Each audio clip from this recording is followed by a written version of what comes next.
garoonka diyaaradaha ee Muqdisho waxa ku soo dhaweeyay wasiiro ka tirsan xukuumadda Soomaaliya xildhibaano labada gole ee dawladda ka mid ah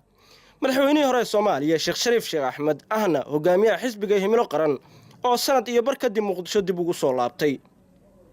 socdaalka Shariif Axmed ujeedooyinkiisa waxa ka mid ah in diboorka looga jafo xisbiga uu hogaamiyo ee himilo qaran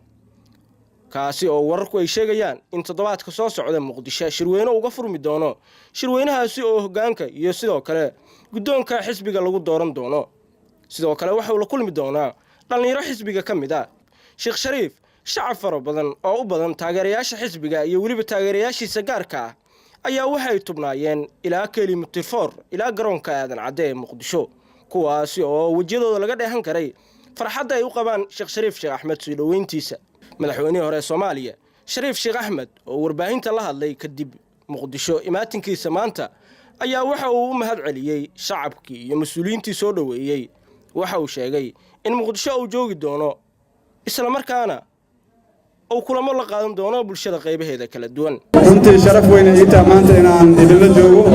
aadan uga mahad celinayaa soo dhaweyntan qiimiga leh ana oo xilliga fudud oo aad meesha wax badan taagneedeen adinkoo dareenkiina uu yahay in la helo mataqaan axzaab siyaasadeed oo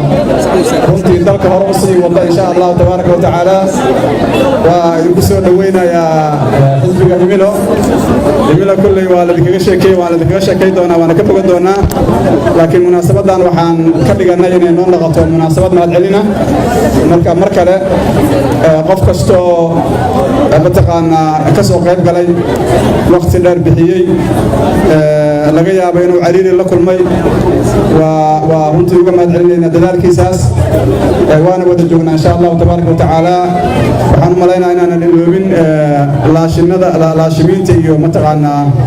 maxaan ku yiraahdaa suugayahanada oo runtii qayb weyn ka ah barnaamijka wacyigelinta iyo kor u qaadida wacyiga dadka Soomaaliyeed meel joogaanba marka waxaan idin leeyahay dhamaantiin guuleysta aad iyo aad u mahadsantiin. Assalaamu calaykum waraxmatullaahi wabarakaatuh. Axmed Umar Galmudug TV